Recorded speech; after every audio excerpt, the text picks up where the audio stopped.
Welcome to the Equipcast for the Archdiocese of Omaha. Designed to help leaders to transform their cultures, to embody the pastoral vision, to be one church, encountering Jesus, equipping disciples, and living mercy. Hey everybody, welcome to the Equipcast. My name is Jim Jansen, and I am your host, and I'm so glad you're with us today. We're going to have an awesome conversation today. I'm excited to introduce our guest to you. I'm pretty sure you're going to love what you hear. If you do, please share this with someone else you know who would benefit from joining in this conversation. You can find us at Equipcast, all one word. We're on all the major platforms. Go ahead and subscribe there and share this with a friend. We'd love to hear your comments. If you want to go to equip.archomaha.org, you can find the show notes and you can get everything there. Our whole purpose of doing this is to help individuals and communities rediscover their identity and their mission in Christ. And towards that end, we're going to have a conversation today about ordinary mercy. How do you live mercy in a way, that kind of fits the ordinary life of those that we know? Many of you have families and have lives and don't work full-time for the church. If that's you, but you kind of heard this call for mercy. I mean, there's nothing more, fun than being out at parishes with, non-professional Catholics who are like, so Pope Francis wants me to love poor people, but what does that mean? Today, we're going to have a conversation with a good friend, Deacon Omar Gutierrez. Deacon Omar, how you doing? I'm well. Thanks for having me. Yeah, thank you for joining us. So glad you're here. So we always, anytime we get started in the Equipcast, we love to give our guests an opportunity to tell a little bit about their story. So who are you? Well, I am a first-generation American. My dad was from Dominican Republic. My mom was from Costa Rica. They met in Michigan, obviously. Sure. And as you do. My dad, being Dominican, was very dark-skinned, so black, and my mom was white, essentially. So, for instance, the first priest they went to marry them in Michigan, this is Michigan in the 1960s, refused to do so because they were of mixed race. Wow. Yeah. In Michigan in the 60s. Oh, sure. That was not Alabama. No. Oh, no. Yeah. No, that's, yeah. And then on top of that, my dad was a communist atheist. And my mom, as you know, and Fidel Castro. It's back to the Michigan thing again. Right, sure, right.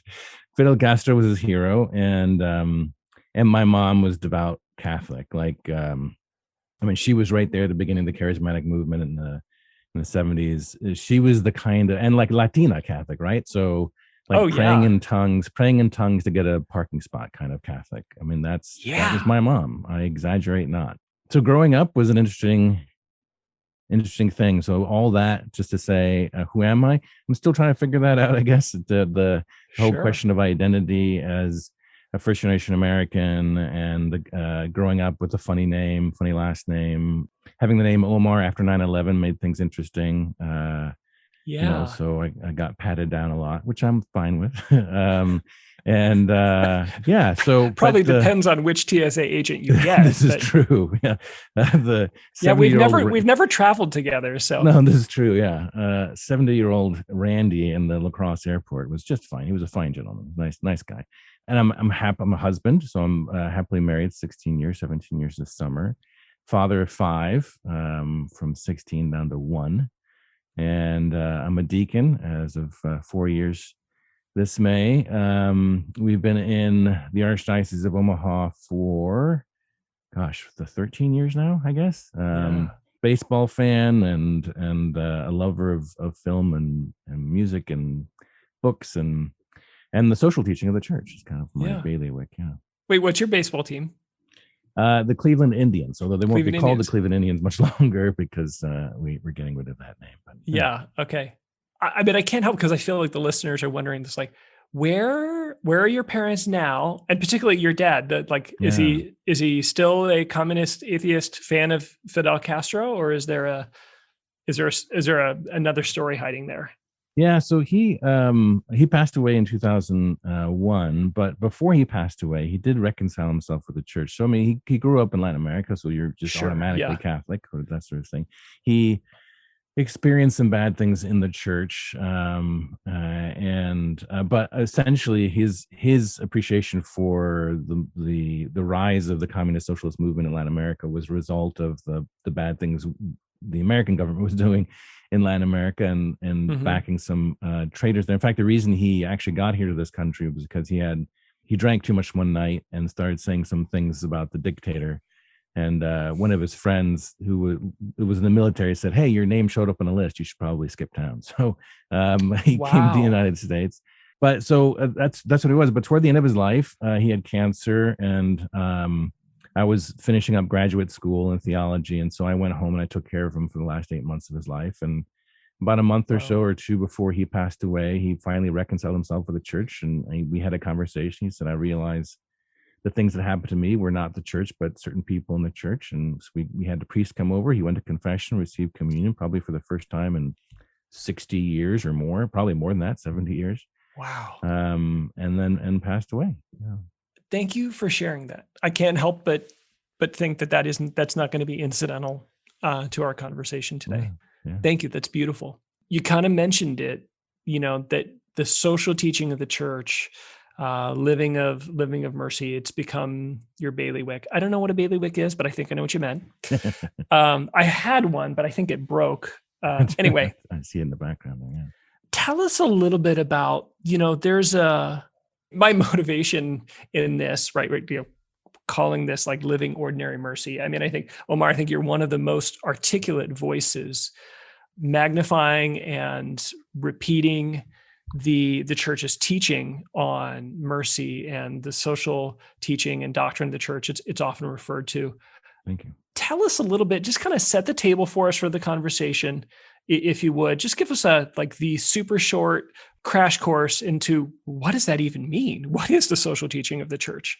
Yeah, so very briefly, it was a specific set of teachings in response to real life things happening in Europe at the time. And so the very sort of shorthand thumbnail line I use is the social teaching is there to help us know how to be Catholic the other 6 days of the week.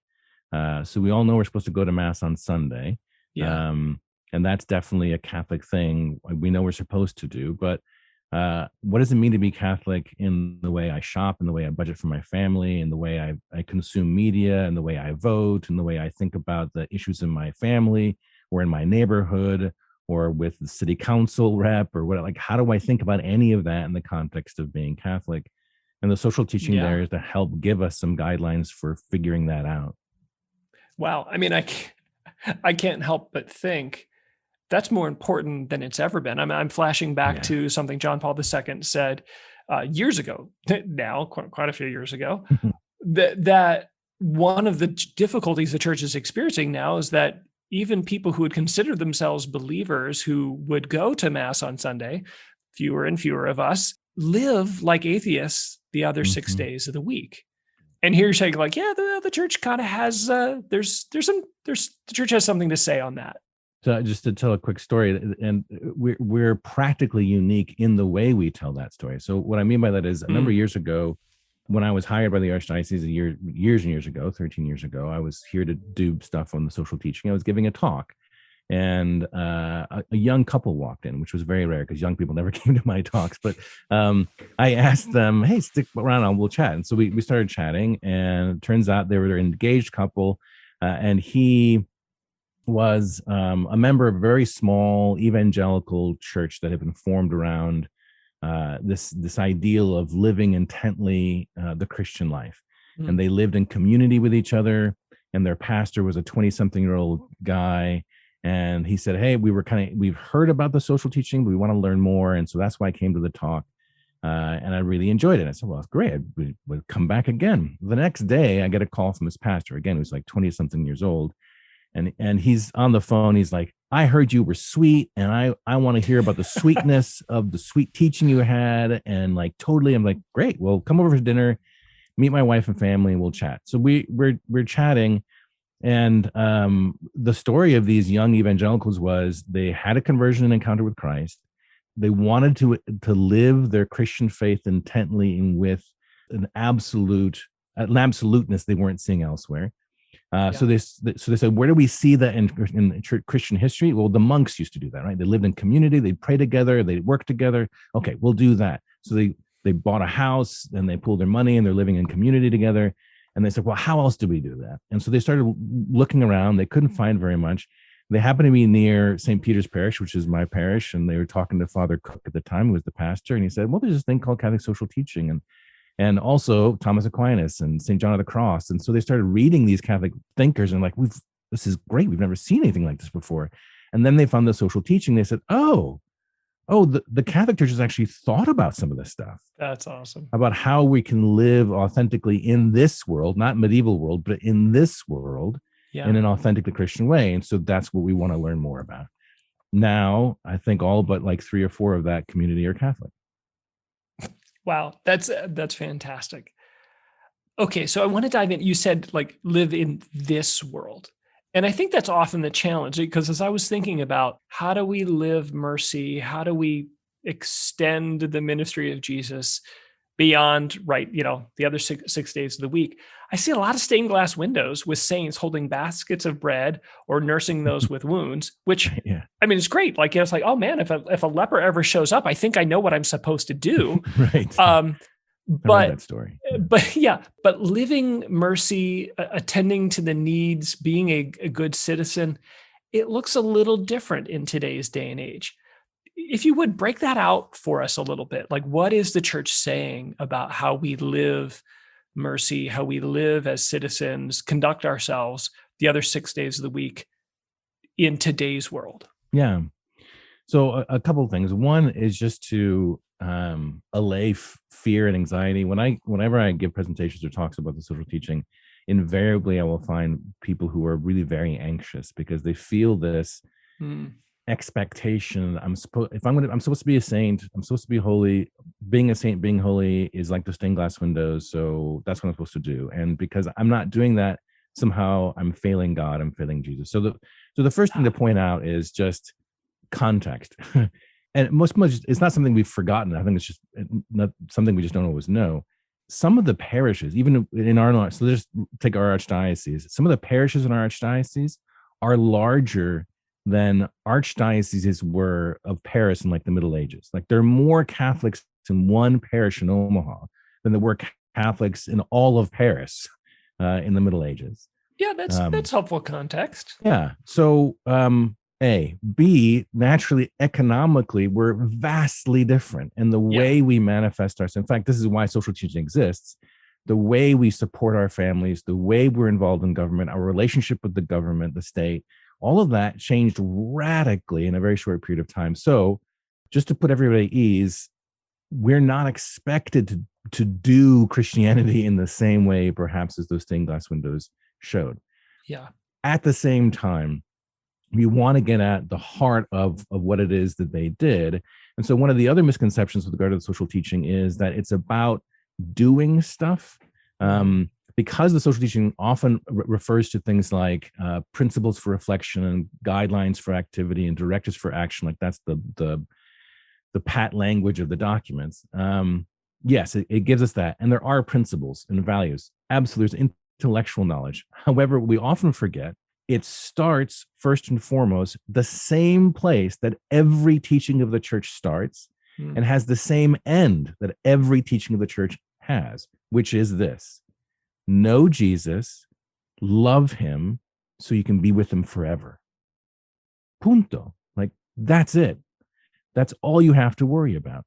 So in the context of today's world, then, how can I know Jesus better? How can I love him better so that I can be with him now and in the future?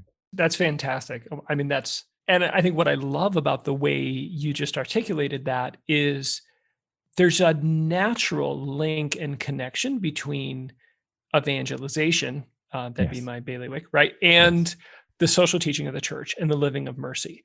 And sad to say, the practical experience often is that those worlds feel far apart, that the individuals who are passionate about those, dedicated, committed, well-trained, often sit on opposite ends of the table at lunch.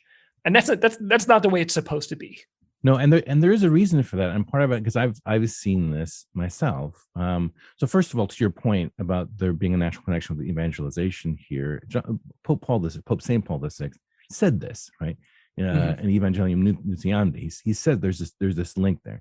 Point B is one of the difficulties I've found when talking about the social teaching is we will tell our young people that to live the social teaching means doing certain things, protesting at an abortion clinic or capital punishment or feeding the hungry, whatever. Okay.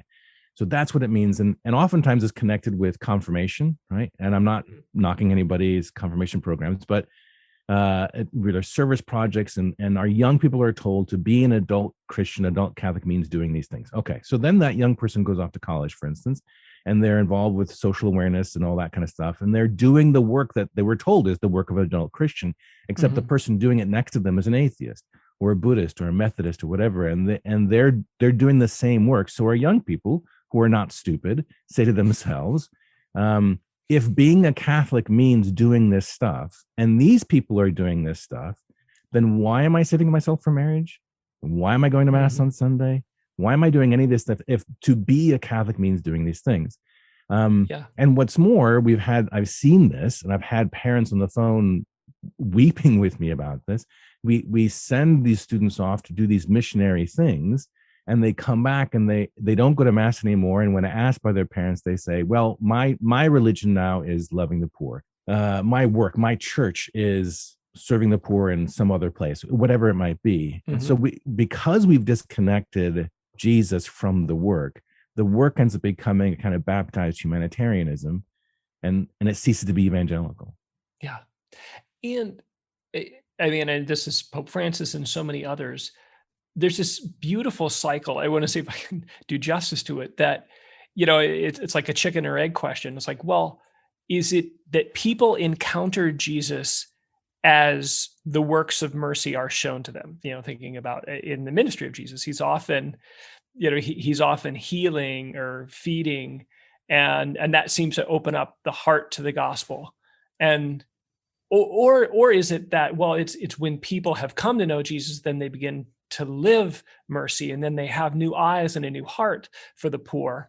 And I think the answer is yes and yes. Yes, exactly. Yeah, precisely right. Yeah. Yeah. But there's often, again, so I think we sometimes want to, we want to divide and fracture those things. So thank you. I really appreciate that articulation. If I can, I want to give you an opportunity maybe to dispel, I think, another, for lack of a better term, hang up, in that we, going back to Paris and those baskets full of bread and our stained glass windows, we now live in a culture and a society where there are professional ministers of mercy, counselors, and people who run soup kitchens. And there are social safety nets that, didn't exist, at least in the same way, in other times. And so I think for many of us, there's this hang up where we feel like, I don't know, I mean, I'm not equipped for this. I'm not trained for this. I don't know how to talk to someone who struggles with insert whatever pain, grief, addiction. And although there is an element to which it's true, I think it's a subtle lie that keeps us from encountering Christ in the poor, in our neighbors. It keeps us from jumping in when there's an opportunity and a need in front of us. Can you speak to that a little bit? I like the way you phrase that, because there is, in fact, some of the history of the social teaching has been the struggle to try to figure out what is the role of the Catholic in these social safety nets, and should we have these at all? Because of our calling as laymen to go and serve the poor. I'm reminded of Dorothy Day, who, if your listeners don't know very well, was she was an intellectual. She had written a movie, a screenplay, and she was a very smart, literate woman who wrote a lot and was very politically active, etc. And then she has a conversion. She becomes Catholic, and she's in a church in New York, and she's praying, and she says, I need to find out what serving the poor means now. And there was a French Canadian fellow named Peter Morin who just happened to be there, and he said, hey, Our Lady told me to come over and talk to you, so let's talk. And from that point forward, she had no expertise in any of this. She was a young mom, but she felt this passion to serve the poor, and the Lord provided for it. So yeah, that is true that there are certain areas or aspects where one needs to be careful in terms of being a therapist or caring for somebody with serious needs. But there is this tendency for us to sort of say, well, that's for the professionals to take care of, that's for the experts to take care of, or even, and this is a great Dorothy Day line, that's for the saints to take care of. One of her famous quotes is, don't call me a saint, I don't want to be dismissed so easily. And what she meant by that is we tend to think of the saints as those experts in the spiritual life. It's their job. She says, no, that's dismissal. That's a cop out. Like, no, you're called to do it in your everyday life. Now, discerning how to do that, that's part of the conversation now. It's part of always the conversation we have with our Lord and with our spiritual leaders in the church and outside. But that's accessible to everybody. Yeah. So give us some stories. Like, let's bring this to life. What does it look like now? Yeah, and that's always the question. So I laugh only because whenever I give a talk, like I'll give a talk and I'll talk about this or the other thing, and at the end, invariably I'll get somebody like saying, "Okay, that all sounds right, but what does it actually look like?" Right? Because he's right. I mean, you're right. That's the ultimate question. So obviously it's going to depend on different people, but I'll give you a couple examples. I'll give you first like a real life example from a rancher here in the Archdiocese who he runs a ranch. He's been working on the ranch for years. And one of the things I love about this guy is he's a devout Catholic.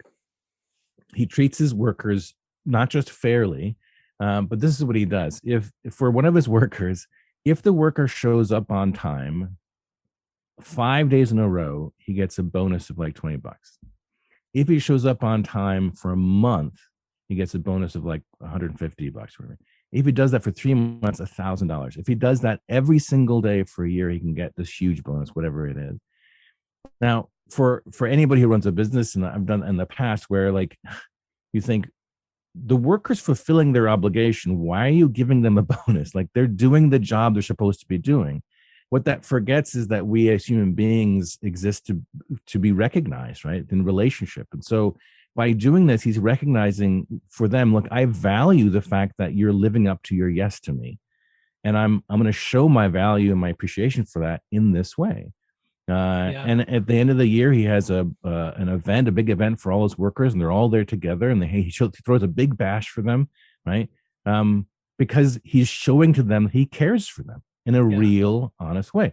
One of the early figures, sorry to go on, but it's one of the early figures of the Church of Social Teaching was this Frenchman. His name was Léon Harmel, and he owned a textile factory. Just kind of give you a sense of who this guy was. This is when Pope Leo XIII sat down to write the first social encyclical, he actually went to this guy and said, tell me, what does it actually look like? Like, let me know. And one of the things this guy, Léon Harmel, who was a layman who ran a textile factory, one of the things he did is he would give classes to his employees about how to save money. He set up a school so his kids could go to school close to where they were. He set up a union for his employees so that they would have representation for him. They used to call him our father, mon père, because they knew he cared so much for his workers. Wow. And his argument was that is the obligation of every owner of a business, to care for the people under your care because you are like a father to them. That's what it looks like in the real world. Man, and I just can't help but think that is so miles away from Marx and, labor strikes. And I mean, that's just like, that's just that. And that's often outside of our experience. I mean, more and more as work begins to take over our lives, there's like, in my employer, we have a gym too. So, I mean, right. But that's right. But it's like, gosh, that's so beautiful. What if you're not the owner, right? What if you're not the one who runs the business? What does it mean when you are just, I'm a member, I'm kind of an ordinary member of society? Yeah. So it's for the employee, it's going to be, there's a wonderful word that was introduced into the lexicon of the social teaching by Pope Benedict. And the word is gratuitousness. And this is a word that's going to be applicable to anybody, no matter where you're at in the spectrum of life. Now, Okay, in this is not English, about tipping waitresses or anything. no, exactly. In Okay. English, gratuitousness tends to mean, like, we associate with like gratuitous violence or gratuitous, like it's too much, or a gratuity that you give for, a waitress. But the Latin or the Italian actually comes from the Italian gratitudine, which simply means thanksgivingness, thankfulness. Right? Mm. So what Pope Benedict taught was, and he actually gets this from Theology of the Body, in our exchanges with other human beings, whether it's economic or otherwise, we need to continually foster an attitude of gratuitousness, of thanksgiving, of thankfulness. Mm. And the reason for that is because when we do that, we begin to recognize the other not simply as a cog in an exchange, but as someone who has served us in some way and we're saying thank you. So if I'm the employee, I carry with me and I foster an attitude of thanksgiving for my employer. Even if the employer is a jerk to a certain degree, I'm still thankful for the fact that they're putting in the work to make sure I get paid on time. Mm-hmm. They're putting the work to manage that, to pay the taxes that are requiring for the help the city maintain streets or whatever. I'm thankful to my fellow coworkers for showing up that day and working with me on whatever project it might be. That if I'm constantly offering that sense, if I'm a consumer, right, I'm thankful that the business exists in order to produce for me the product that I can purchase at a reasonable price. So that maintaining that sense of gratuitousness is something that is a way to concretely live the social teaching wherever we're at on the spectrum. I hear, as you talk about that, I hear the roots, I was going to say echoes, but the roots of some of the appreciation as people try to support local businesses, or I think what often flowered forth in this context of the pandemic, where people were like, gosh, I've never been so grateful for the clerk at the grocery store. Suddenly, I mean, certainly healthcare professionals became heroes overnight, but no, like that guy who like stocks the shelves and the Grubhub delivery guy. Yeah. There was a gratitude for localness and for those who were serving.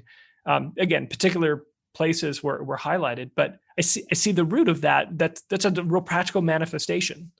Absolutely. And it has one of the other teachings of Pope Benedict, when he's talking about this in the document, God is Love. The first half is on God, and the second half is actually no social teaching. And he says, this goes to your previous question about, the professionalization sometimes of ministry and what we can do. He said there's three things that mark the church. The first thing is kerygma, right? The proclamation of the gospel, the basic. The second, he says, is liturgia, which is worship of God. And the third thing he says is diakonia, which is where we get deacon, which means service, right? So the idea being that if we can recognize the role of service we have, as me as a husband to my spouse, to my children, to my employer, to my employees, to my customers, to the guy, who's trying to get things done in a reasonable way. Yeah. If we can recognize our role of service in all that we do, that can have a charismatic power and a worshiping power as well, just as the kerygma can be a matter of service as well. So I want to ask a little bit about, again, I think we're removing obstacles as we go here. Sometimes I think the expectation that we have to go find those in need, that we have to, carve out, not that it's a bad thing to carve out Saturday mornings to go to a soup kitchen, or that we have to carve out time to seek those who are grieving. But often the Lord presents these folks, literally they show up in our path. I mean, I think about the story of the Good Samaritan, but I also think of a story that you shared. I remember in a talk in my parish before I came to Omaha about Mother Teresa, and a hilarious, I mean, literally someone showing up in her path when she had another appointment. I think we'll probably need to break this story down because I don't want it to intimidate people, but I thought it was a fantastic story that helps to alleviate the idea that I have to go looking for those in need. Would you just share a little bit of that story and then we can dive into it? Yeah, no, it's a beautiful story. So I always preface this by saying you have to be careful with stories about Mother Teresa, because the quickest way to win an argument is by saying, Mother Teresa said. So this is a true story. It was mentioned. It was told by Monsignor John Nassif, who was there at the time, was a spiritual director for Mother Teresa. And the backstory is that when Mother Teresa founded her Missionaries of Charity, she had always wanted to have a convent of the missionaries at the Vatican, and a space opened up. She approached the Archbishop about getting this space. He kind of blew her off and said, well, you're going to have to go talk to the Pope to do that. So she said, okay, fine, I'll go talk to the Pope, because she's Mother Teresa, right? So she goes, sets up an appointment with the Holy Father, John Paul II, and being the busy fellow that he was, the appointment wasn't until something like 18 months later. So Mother goes back to Calcutta, loves on the people she loves on, and then 18 months later comes back to Rome. She's in the car, and I've been to the home for the Missionaries of Charity outside the city. So it's a good drive. It's 45 minutes, an hour into the city. She's in the car. There's a sister driving. There's another sister who's kind of a right-hand sister, and then Monsignor and her. And they're within eyes shot, like stone's throw from the bronze doors of St. Peter's to go see the Holy Father. And suddenly Mother says, stop the car. Sister stops the car, and Mother gets out, and by the side of the road, by the beautiful wall there, is a homeless man, totally laid out, still filthy. And she goes up to him, kneels by his side, sits him up, takes his hands, caressing his hand, brushing the hair from his face, getting to know who he is. And meanwhile, the sisters are in the car, and they're looking at their watch, and they say, we have to go see the Holy Father. And Mother says, well, you go on without me. And the sisters, who knows what they were thinking on the inside, but on the outside, they said, well, what should we tell him? And without skipping, she says, well, to tell him I'm with Jesus, he'll understand. Yeah.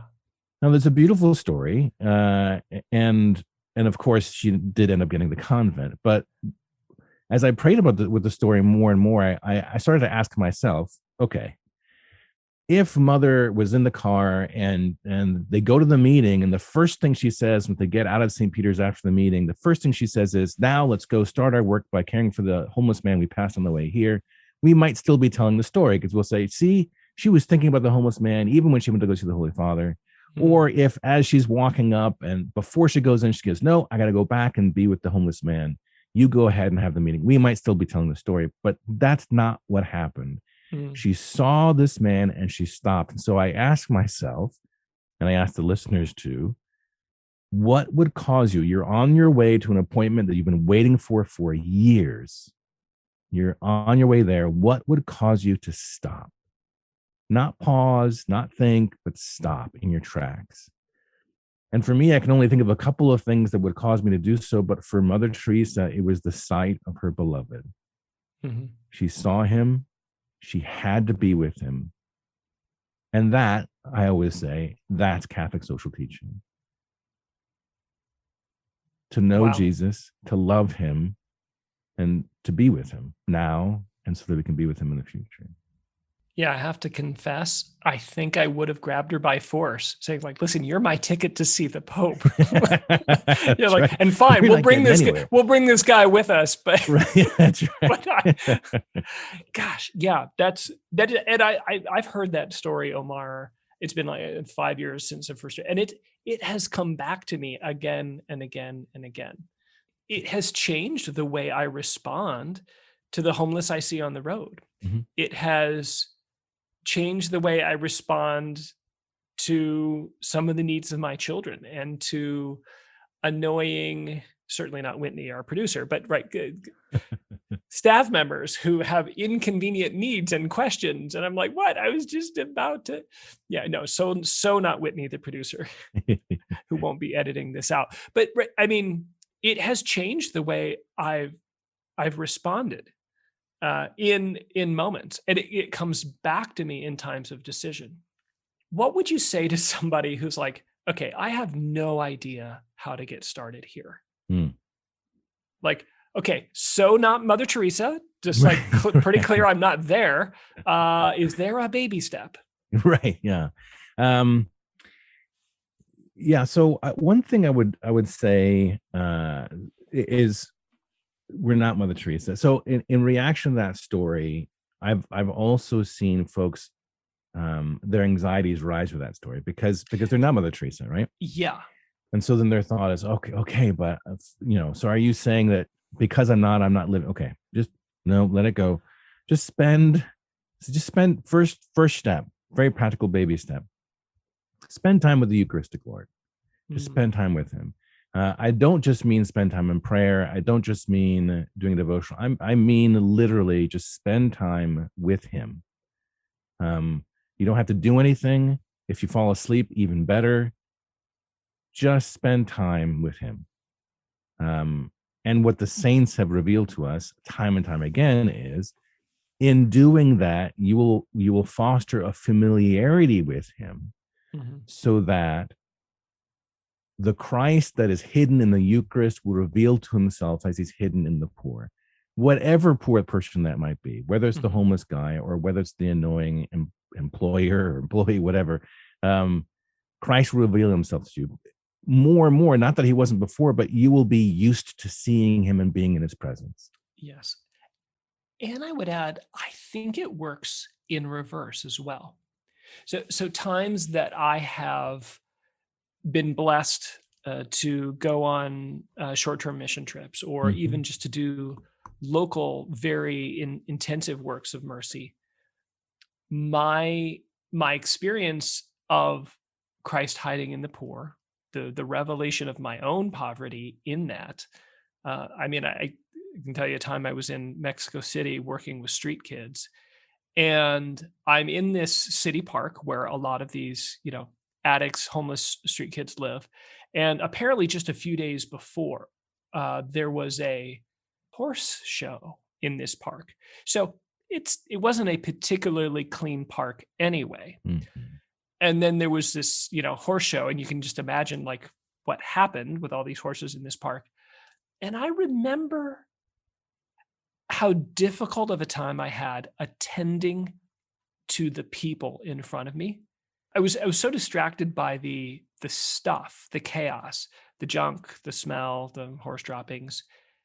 And I had this wonderful good friend guide me. Some of our listeners know him. They were on an earlier podcast. Craig Joring of Hope of the Poor. He's like, "Bro, what are you doing? Like, come here," because I was screwing around trying to like clean up this city park, and I was Mm. missing the Jesus in front of me, Mm. and that bore great fruit, and still does, as I find myself like attending to whether I'm in front of Jesus in the Eucharist or whether I'm with other people, and I just let myself sometimes get distracted, and I miss the people in front of me, and the poor and time immersed with them has often served to heal my distraction Mm. and my eyes focused on the wrong things. Um, so, gosh, that's beautiful. What is a particular person? So, as you're trying to begin to have these new eyes, as you're beginning to serve, what do a person's particular gifts, and maybe you do have a professional background, like what do they play? When I talk about the social teaching, I as I have done already, I emphasize the role of Christ in the midst of it and His being sort of the beginning and the middle of the end of the whole project. But there is also this aspect of the social teaching that is part of Christ's own message. So I think it's part of the kerygma. It's certainly there in St. Paul repeatedly over and over again. And that's the role of communion and community. Mm, So, in terms of one's own gifts and sort of background, or professional background, whatever it might be, um, I am by nature. So knowing yourself helps, but I am by nature an introvert. mhm, And if I could explain that, I simply all I mean by that is being around other people, especially lots of other people, is exhausting to me. Not in the moment, but afterwards, I'm just spent because for some reason it's draining, and that's just the way I'm built. For others, it's the opposite. Being around people just excites them and gives them energy. So I would encourage people then, with those gifts, to use those in a way that helps stretch them a little bit. Because communion and community is so central to what it means to living the social teaching, if you find yourself that you're an introvert, perhaps, then to be intentional about being in communion with others. Whether or not, and I can give some practical points later, but doing that, and likewise for the extrovert who may have the tendency to have lots of different relationships, but no real deep ones, right? Being intentional about having the deep ones, right? And being in communion with the one or two people. Because knowing what it is to be in communion is to know what it is that Christ did for us when he founded the church. Wow, that's beautiful. I mean, you're talking about Kim and I. I'm the extrovert, she's the introvert. And I remember times that we were dating that, I mean, literally there was this compatibility where we would stretch one another. We'd go to a party and she was, just after a good hour, she was ready to leave. And I was getting more and more energized. And she's like, okay, it is time to go now. And then we'd go off, we were students at Benedictine College at the time, and we'd go for some quiet and adoration. And what I would not have recognized in myself, there was a real need that she drew me to the quiet, to the depth. We would have just a conversation, just the two of us. And I drew her out of herself to the party. And that's kind of, that's obviously a spousal context, but I think so many of our listeners are family life, are married, children. I know that's your story. It's mine as well. Can you talk a little bit about what does this look like in the context of family life? So a couple of things. One is to be intentional about stability. The Benedictines, one of the rules of their life is stabilitas, stability, right? And by that I mean guarding your family's ability to be still with each other and guarding it with extreme prejudice. I know this is heretical to say because we live in such a sports culture and an extracurricular culture, et cetera, but really guarding the ability to be with each other and to force each other to have those kinds of interactions where we have to learn about the other's differences, right?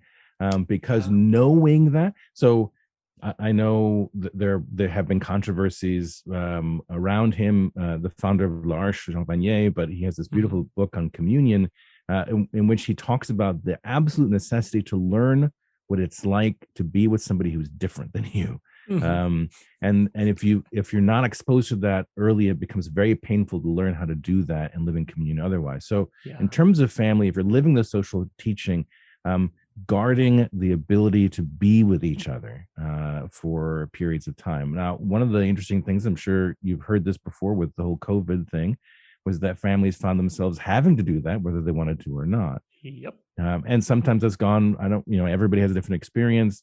But I have heard from several families who've said it was a blessing because it forced us to be with each other in a way we hadn't been in a long time. And it's opened their eyes to the value of that kind of communal being with. I mean, you're not saying this explicitly, but there is a living of mercy that is painfully present to us as we encounter siblings and people who are in need, people who are different, and we actually can't escape them. I mean, think about like the corporal works of mercy.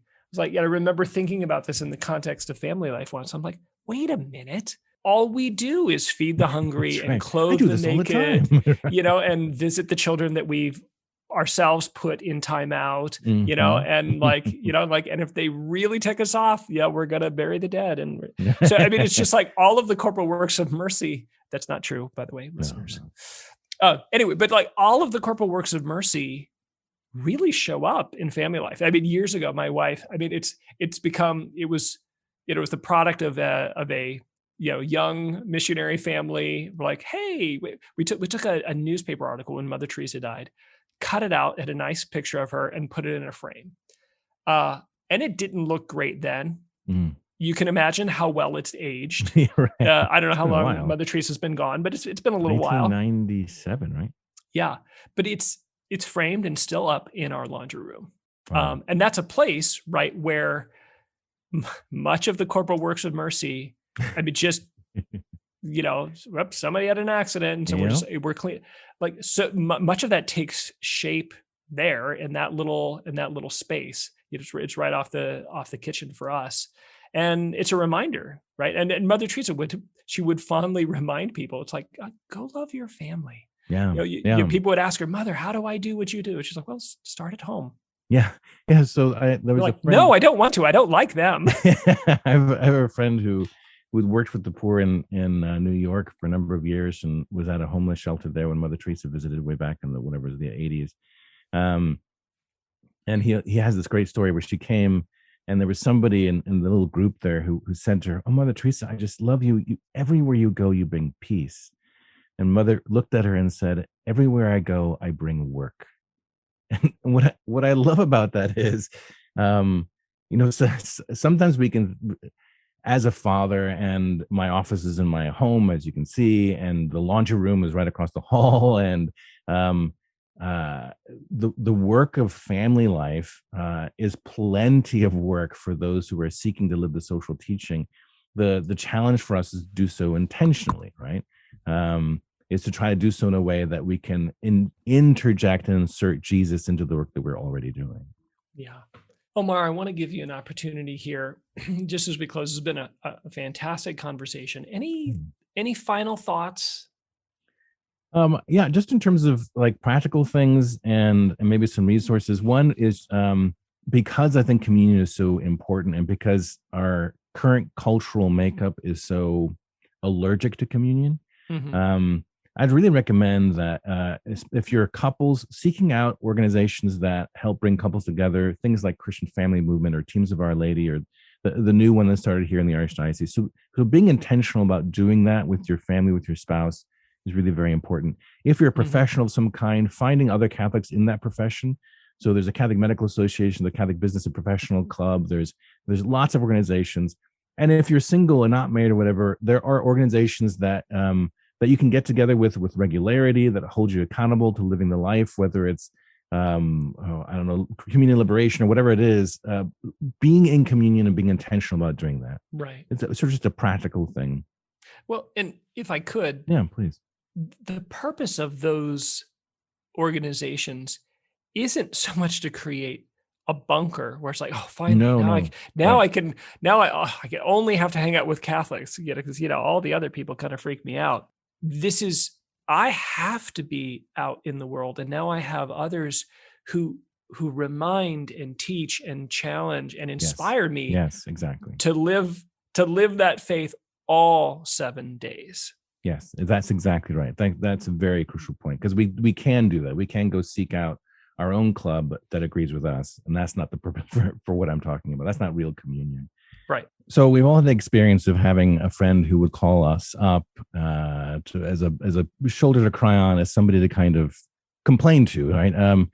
So I encourage listeners just in those moments, be willing to pray with that person. And the reason I say this, because I think, and Mother Teresa shows us this, that if living the social teaching is living in or with the pain of the Christ who is in pain, then to get in the habit of calling Christ into those moments of pain with our friends, with our loved ones, with those we trust, is a good habit to be to get into, and a good habit to try to foster in ourselves, as we remind ourselves and whoever this friend is, that in the end we need to find peace or happiness in Christ. That's just a sort of a practical thing I've found very helpful over the years. And you're not saying, hey, okay, awesome, just as I'll be praying for you. You're talking like, I'm going to pray right here and now. Right here, right now. Yeah. Omar, I don't want to put you on the spot, but what does that sound like for those who are maybe a little bit insecure. It's like, I don't know if I know how to do this. What might that sound like? So two practical things. One would be as the friend is sort of sharing with you whoever the problem is, asking questions like, if they haven't already shared this, they probably already have, but if they haven't, so what is that? How does that make you feel? Or what would you like to see come out of the situation? Or what would you like your boss to, how would you like your boss to treat you, or whatever it might be, right? Then whatever that answer is, then say, well, can we pray about that right now? Is that okay? Mm-hmm. Yeah, before you go on to the next thing, can we pray about that first thing? Yeah. Is that I want to pray for what it is you would like to see, and then just use their words in the prayer. You don't have to come up with something fancy.